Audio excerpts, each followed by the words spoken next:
Alright, recording. Alright. You ready now? Yeah, we're ready. Okay, today we have interview with great boxer trainer in history, I think, professional boxing, Kenny Adams. And I have, nice to meet you, sir. Nice to meet you. Hello, Costa. How are you? Yeah, good, thank you. And I have a few questions for you. How you end up in a boxing? I mean, not like in a basketball or football or something. How you end up in boxing in the beginning? Well, I think what it was, I was always fighting all the time. And let's get down. I don't know who it is. He's a close. We're going to have to cut it off. Sorry about that. No problem. I know what I learned and now, so cut it off. Oh, okay. Yeah. Okay. How you beginning? Yeah, you said. Well, you when I started, I used to fight all the time. I grew up around rough neighborhood. I said I grew up. I didn't live there actually, but my aunt and uncle owned a big club called American Legion.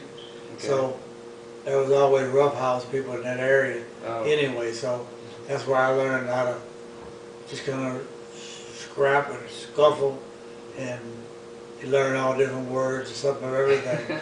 So, and the kids were rough too, you know. So I just kind of grew up there and just kind of fell into it, and looked like I was a natural fighter, you know. I had quick hands and good speed, so that's the way it was. So I used to do a lot of fighting. I fight at school, and I learned how to talk real tough and all that good stuff. So I just, without really any training per se, I ran and won the regional Golden Gloves, you know, and stuff.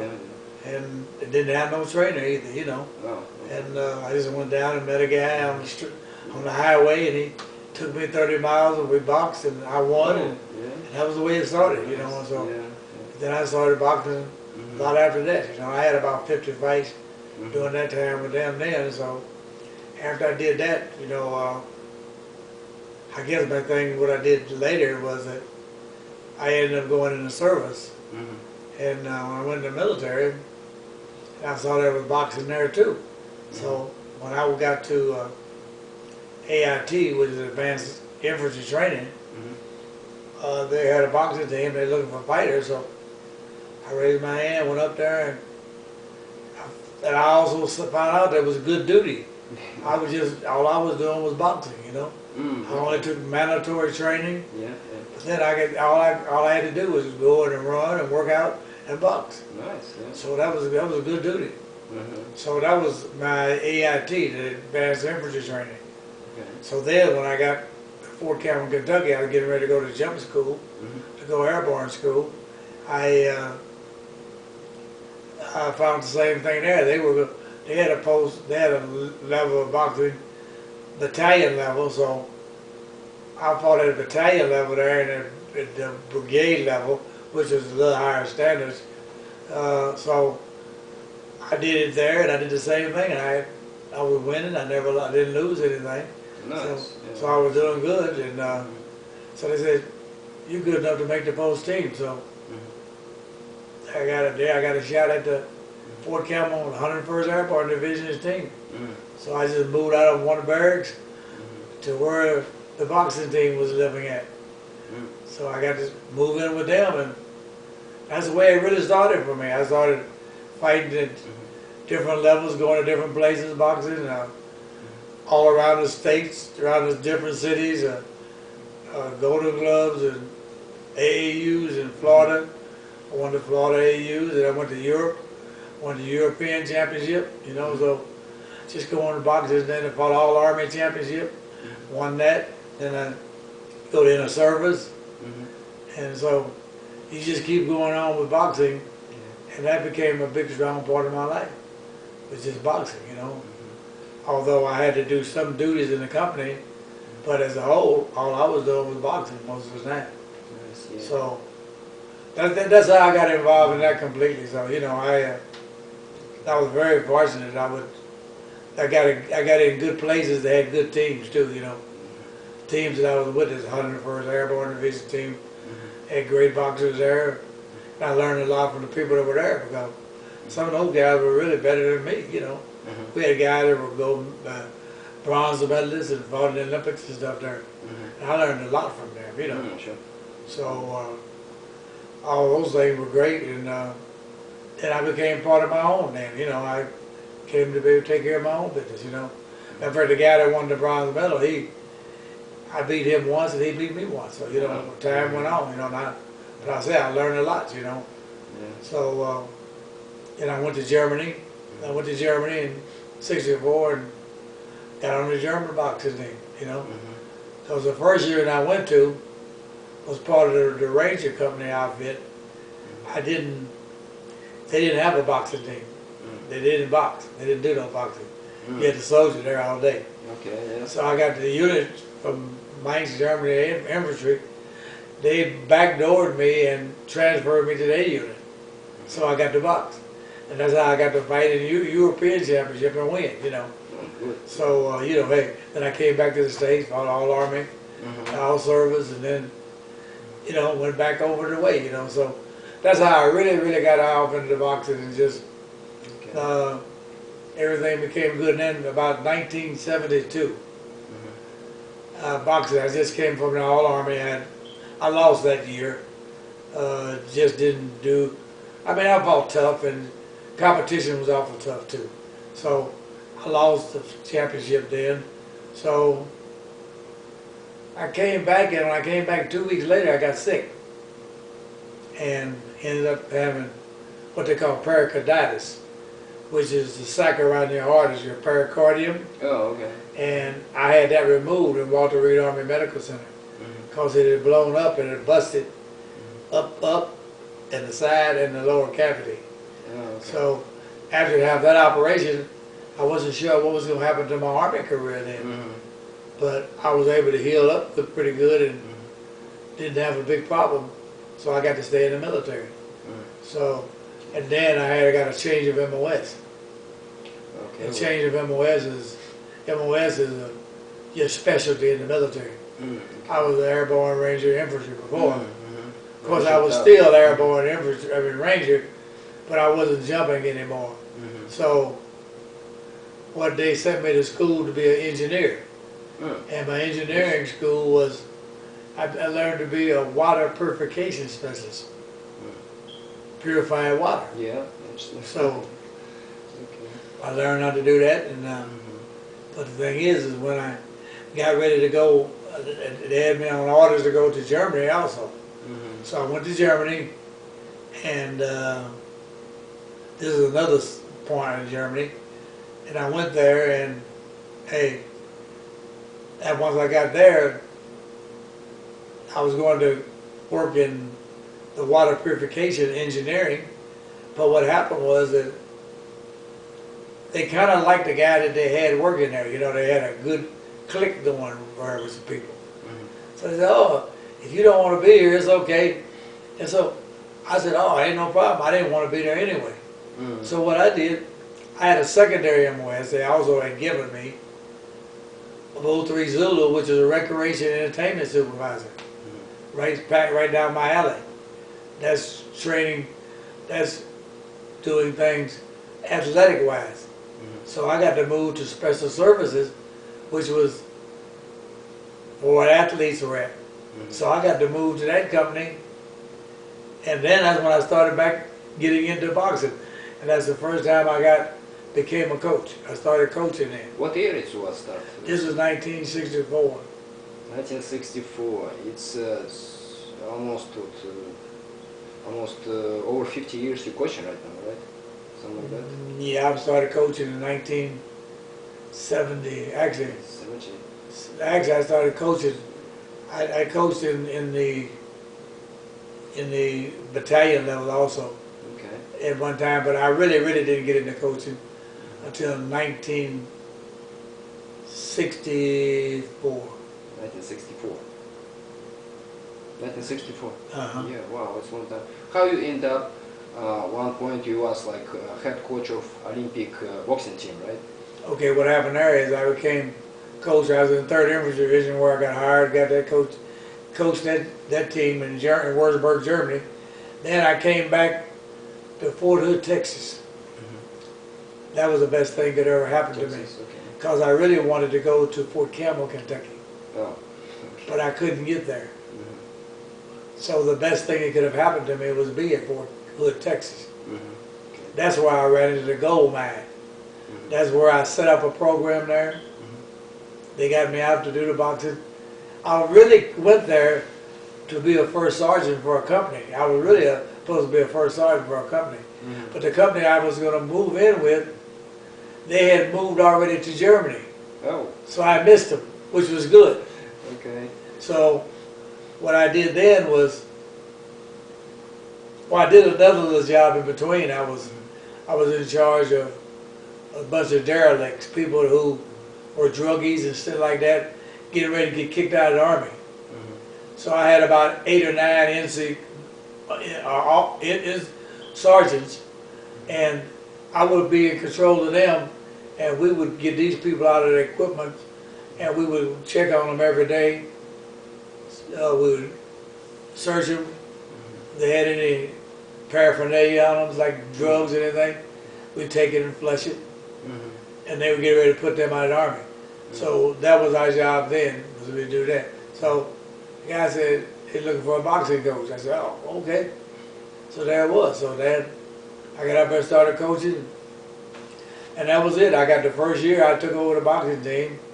We did good. We finished 2nd in the command championship, which was all over the Army. We finished 2nd, so which wasn't bad considering they had never did anything before. So, but then the next year, I won. Nice. The next year, I won. Okay. The next year, I won. All right. I kept winning. And then I had terrific teams then, you know, so I kept winning and winning and winning, and then then the next year I became the all-Army coach. Well, actually I became the assistant coach, because another guy was the Army coach. So he was the Army coach for 2 years, and then after his 2 years was up, I became the head coach. And that's how I got involved with the Olympics and everything. I won with the Army team. I had turned all the teams around. The Army, we won the national championships. And at 1 year I had 7 fighters in the finals of the national tournament, won 5 championships. Very good. Yeah. You know, so 5 champions. Yeah. Oh yeah, you know, you got 7 in the finals out of 11 fighters. You know. Yeah. So you know, so that was being recognized. So that year I became coach of the year. Then the next year I became coach of the year. And then that year was the year that I was selected by Nappy and the other people to be his assistant in 1984. The assistant coach for Olympics in 1984. Okay. So then, the next year was 88. I was the leading guy to get the job. So, before in 84 and the past years, they appointed someone to be the coach. But this 88, they started doing it by where your peers would vote you in.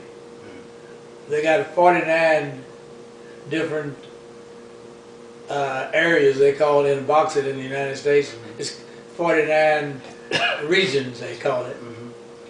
So they put in the name that people want, and I won overwhelmingly. I won. Everybody, most everybody voted for me to be the head coach for the 1980. And that was the first year they ever selected a coach and not appointed one. You know what I mean?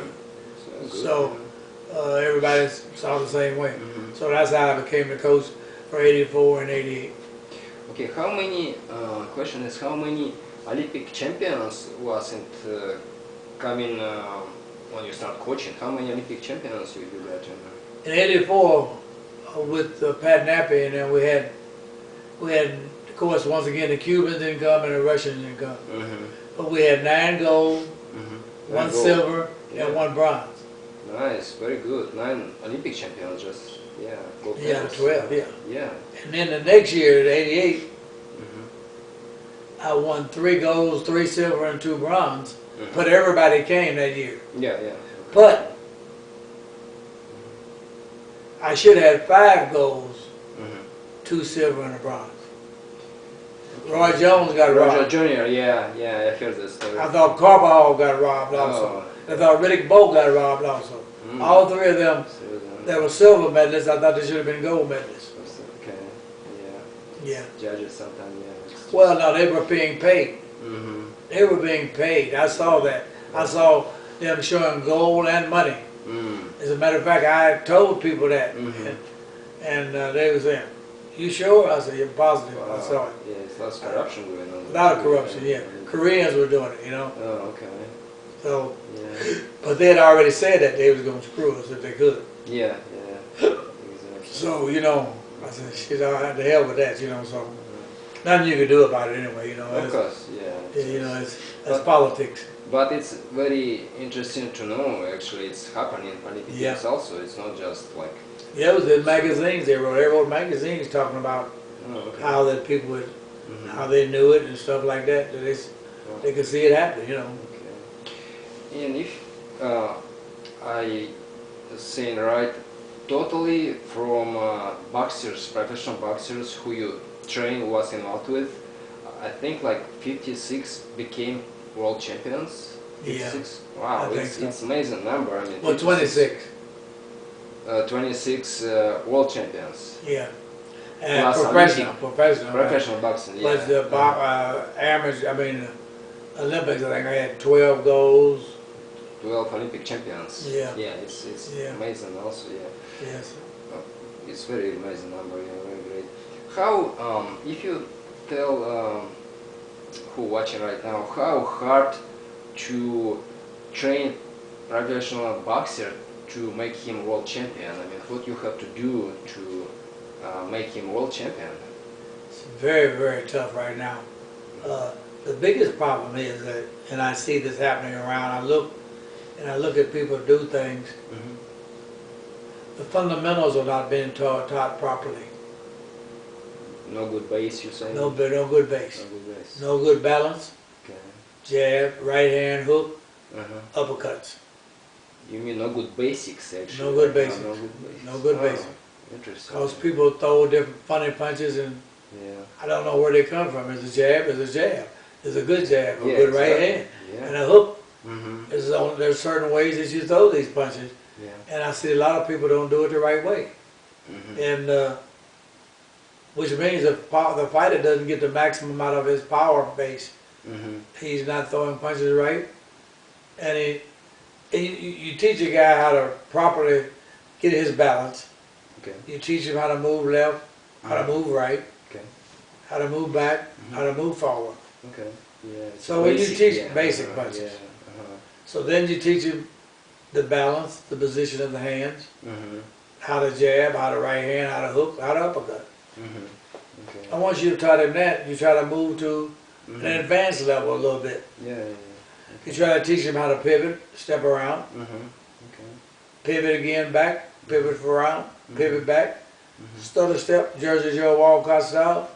Try to do those things that you can add into your repertoire, which I call repertoire, is actually is into your sense of you, of what you're learning, you know. In other words, it's your mold, you know. So I try to teach in that manner and then move along with teaching with pivots and hooks. And I like to do a leaper hook. A lot of different things. I like to do things unexpectedly. Yeah, sure. Yeah. Surprise.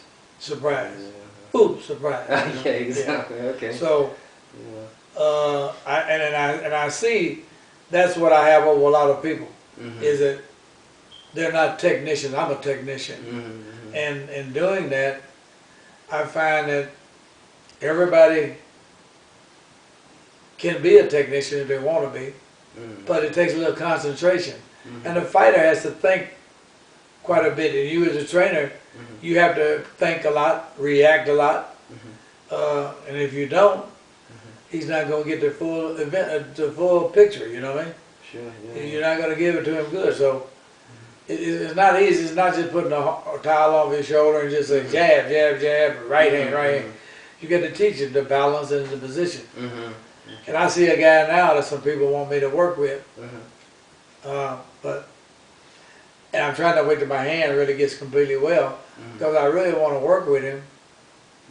But because I see him, the other guy he's working with now, making so many mistakes.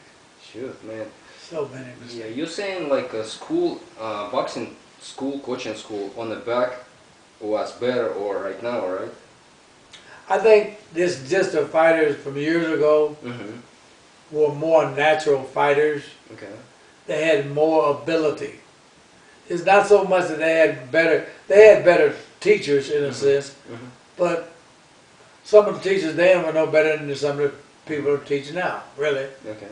But the big thing is the fighters were such good fighters. They were more natural fighters.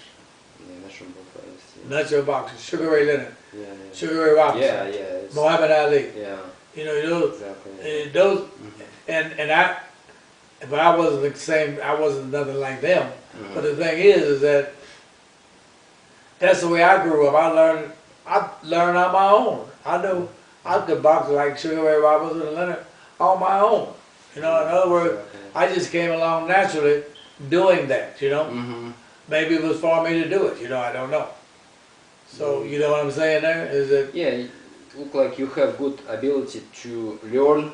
Understand and to improvise. Improvise everything you had. And me, I'm a long arm. I was a fly waiting to bantam. I was long and tall. And I could move good. Had fast hands. In fact, they used to call me Machine Gun. Yeah, they call you fast hands. Some Little Sugar as my nickname. They call Fast Hand Adams, but a lot of cats would call me, that's Machine Gun. Nice, yeah. So, very good. And, you know, but it's like I go, brrrr, pop, pop, pop, you know. But it's like, it's just that in growing up with my boxing, I only wish I had somebody that could that. I ran into a coach that was good like that, but what he was doing, I was doing already. But what I've done is, in boxing, is one guy even says it in my phone yesterday, and that's Mike Tyson's half brother. He said one of the meanest coaches is one of the best coaches in boxing. But what he said was that a guy can have ability, but if he doesn't take it to the max, it's no good, you know. If you have ability and you don't use it, you lose it. Of course. So that happens so often. The guy has ability, he doesn't use it properly, but he does things that he thinks he should do, and then and see another thing you got now, you got all this media stuff going on now. So much media. These guys, they think they guys give to everything. They think their guys a gift, and I mean that they can't be taught anything. Plus, a lot of them are being blown up to be what they're really not. But they have the ability to be what they can be, but never achieve food. I don't know if they'll reach it because it's something gonna be missing. You know, to be a champion, you got to have everything. It don't take. You just can't have a little bit of this, a little bit of that. You have to have boom, boom, boom to be a real true champion. Like Sugar Ray Leonard had, like Floyd Mayweather had. He's got defense, offense, good speed, decent chin, all these things, you know. And without that, it can be tough. You can, and then there's the other guys I had, like Vince Phillips as an example. Vince had a tough chin, take a good shot, and give a hell of a shot. So he would take some to get some.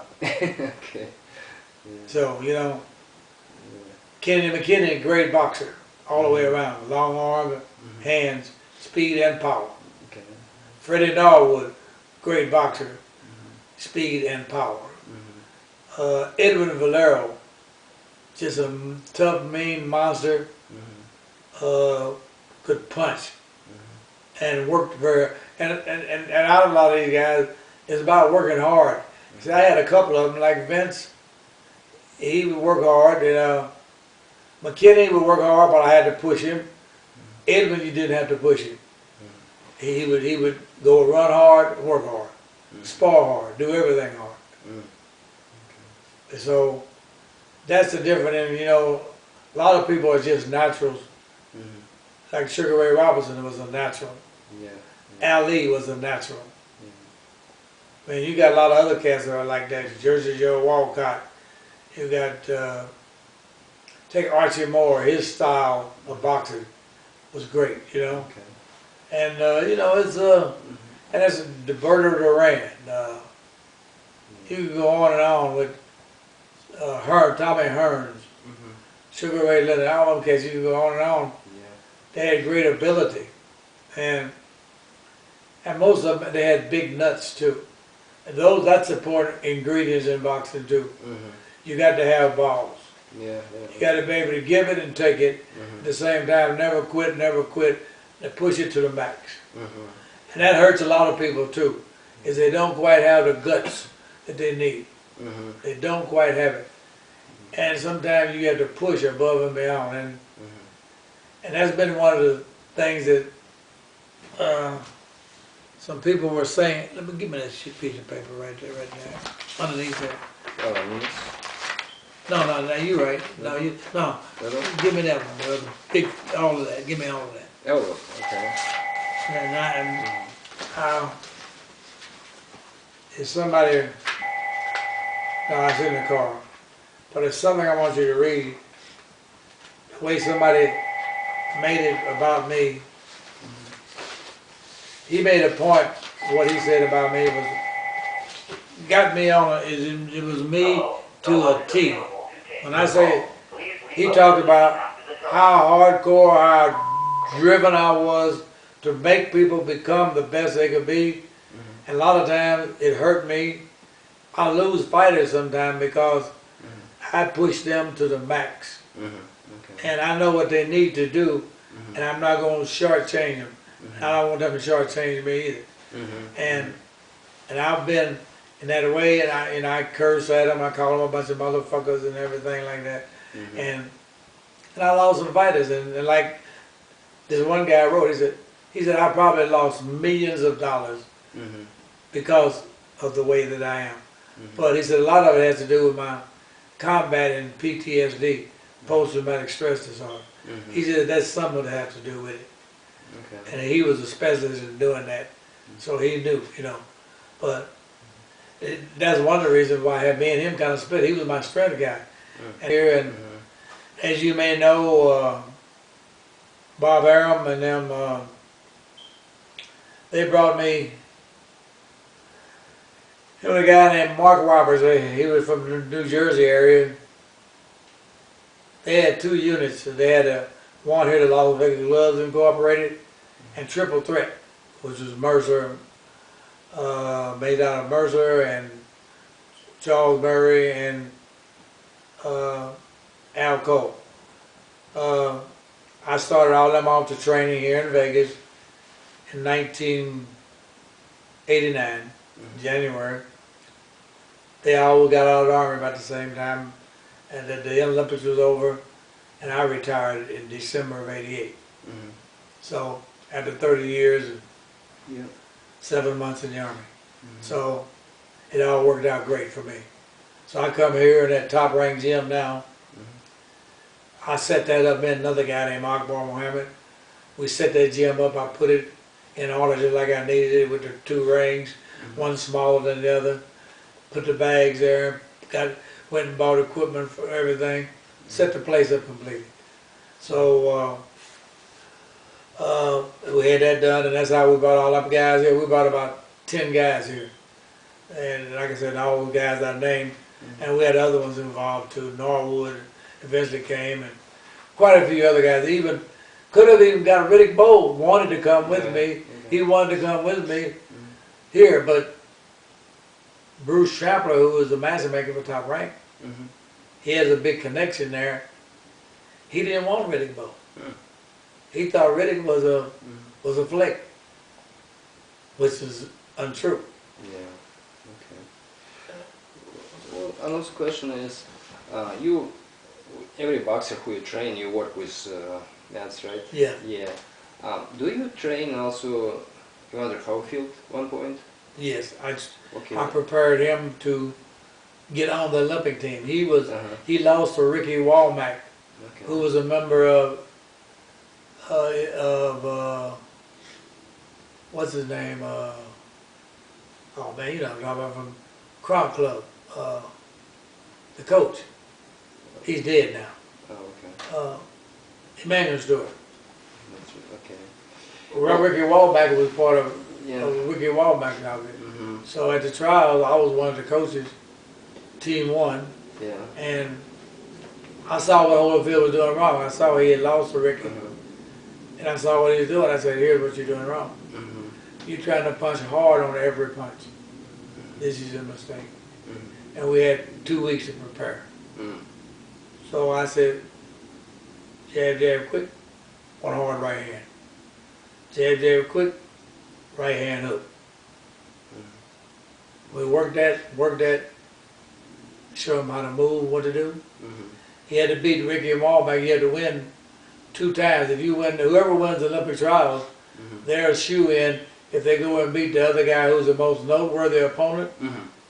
And if he beats him the first time, it's over.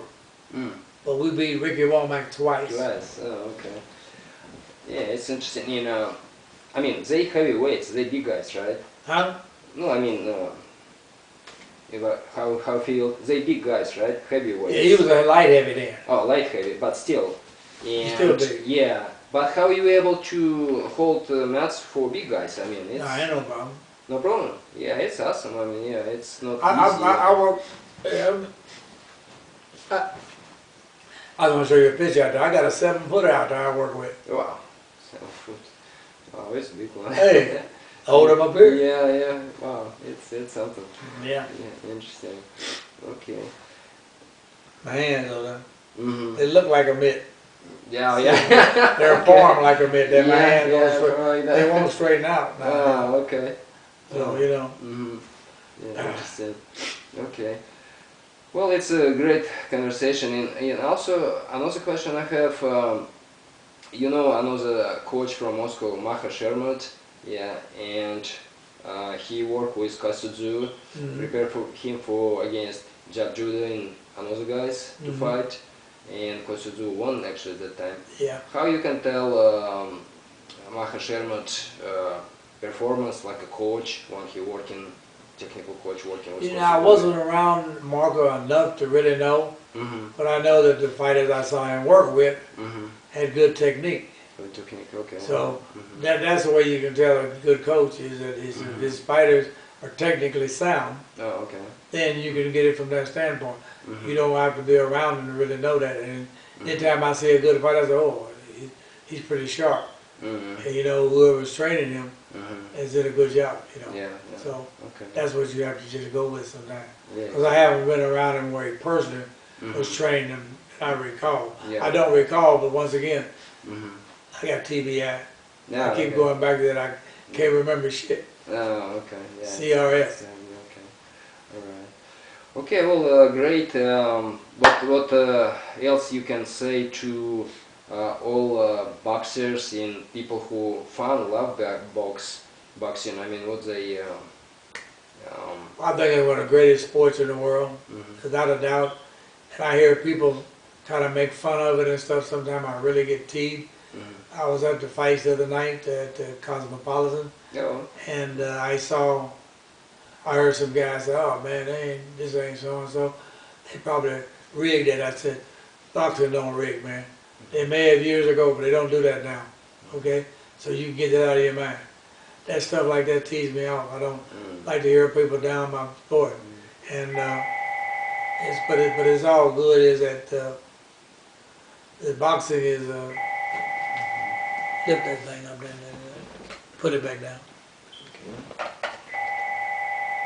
Oh no, I didn't do it no good. Hit the end, hit that end on the red button. Yeah. No, don't work. No, it don't work right now. Okay, yeah, it's interesting. Okay.